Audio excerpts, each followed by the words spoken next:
तो तुम्हारी अदंत्रित मुस्कान मृतक में भी डाल देगी जान। धूल धूसर तुम्हारे यगात छोड़कर तालाब मेरी झोपड़ी में खिल रहे जल जात। परस पाकर तुम्हारा ही प्राण पिघल कर जल बन गया होगा कठिन पाषाण। छू गया तुमसे कि झरने लग पड़े से फालिका के फूल। बांस था कि बबूल तुम मुझे पाए नहीं पहचान। देखते ही रहोगे अनिमेष, देखते ही रहोगे अनिमेष। थक गए हो आंख लूं मैं फिर। क्या हुआ यदि हो सके परिचित न पहली बार यदि तुम्हारी मान और माध्यम बनी होगी आज। बड़ा सुंदर वर्णन कर रहा है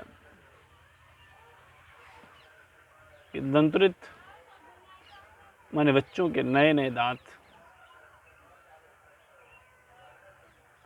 बच्चों के नए नए दांत को दंत्रित मुस्कान कहते हैं। मृतक मृत मरे हुए, धूल दूषण वो आत्मा ने धूल से भरे हुए शरीर। जलजात माने जल से जल में उत्पन्न हो फूल कमल। परस माने स्पर्श। पाषाण माने पत्थर। अनिमेष बिना पलक झपकाए लगातार देखना। अनिमेष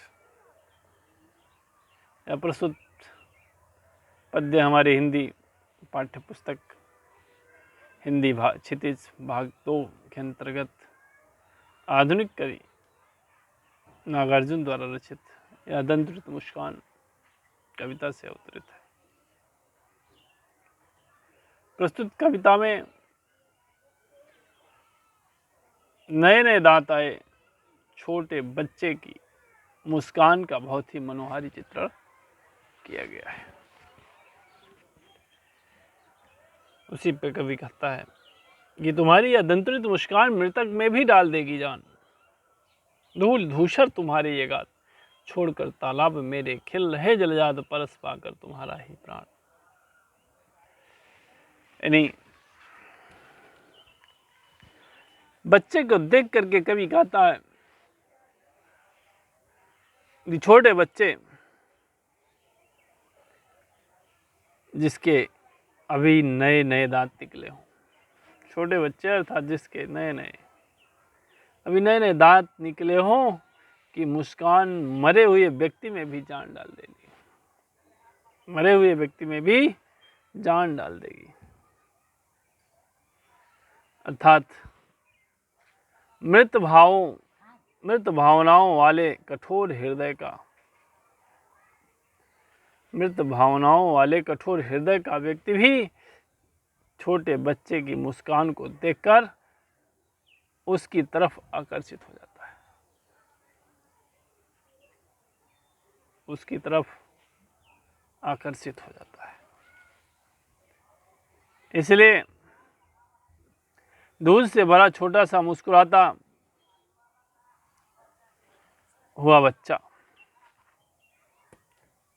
दूध से दूषित भरा हुआ छोटा सा मुस्कुराता हुआ बच्चा सभी को अपनी ओर खींच लेता है, सभी को अपनी ओर खींच लेता है। और दूध से भरे छोटे बच्चे के चेहरे को देख करके ऐसा लगता है, दूध से भरे छोटे बच्चे को देख करके ऐसा लगता है कि जैसे मानो तालाब के जल को छोड़ करके कमल झोपड़ी में खिल गया हो। कमल तालाब के जल को छोड़कर झोपड़ी में खिल गया हो और मुस्कुराते हुए बच्चे को स्पर्श कर उसकी खिलखिलाहट से कठोर हृदय वाला व्यक्ति भी,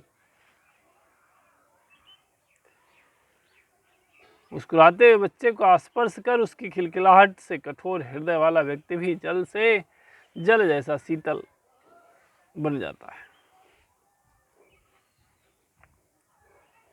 यानी पिघल कर जल बन गया होगा कठिन पाषाण। पाषाण जैसा होता है, पत्थर के जैसा होता है। छू गया तुझसे कि झरने लग गए से फालिका के फूल। बांस था कि बबूल तुम मुझे पाए नहीं पहचान। देखते ही रहोगे अनिमेष। थक गए हो आंख लूं मैं फिर। क्या हुआ, यदि हो सके परिचित न पहली बार, यदि तुम्हारी माँ न माध्यम बनी होगी आज। इसलिए बच्चे का स्पर्श पा करके बबूल वृक्ष से भी, बच्चे का स्पर्श पा करके बबूल वृक्ष से भी शेफालिका के फूल गिरने लगते हैं। बच्चे की मुस्कुराहट ऐसी लग रही है कि जैसे मानो शेफालिका के फूल गिर रहे हैं। और तुम मुझे पहचान भी नहीं पाए, क्योंकि मुझे पहचान भी नहीं पाए क्योंकि मैंने इस अपरिचित बच्चे को मुस्कुराते हुए देखा। वह मुझे बिना पलक अनिमेष, बिना पलक झपक, बिना पलक झपकाए घूर कर देखता रहा। बच्चे को खिलखिलाकर हंसते देख कवि को, बच्चे को खिलखिलाकर हंसते देख कवि को लगा कि अब वह थक चुका होगा, अब वह जो है थक चुका होगा। अतः मैं ही आंखें फेर लूं। पहली बार मैं उस मुस्कुराते बच्चे से परिचित ना हो सका, पहली बार मैं उस मुस्कुराते बच्चे से परिचित ना हो सका, लेकिन उसकी माँ के माध्यम बनने पर भी मेरे बच्चे ने, उसकी माँ के माध्यम होने पर भी मेरे बच्चे ने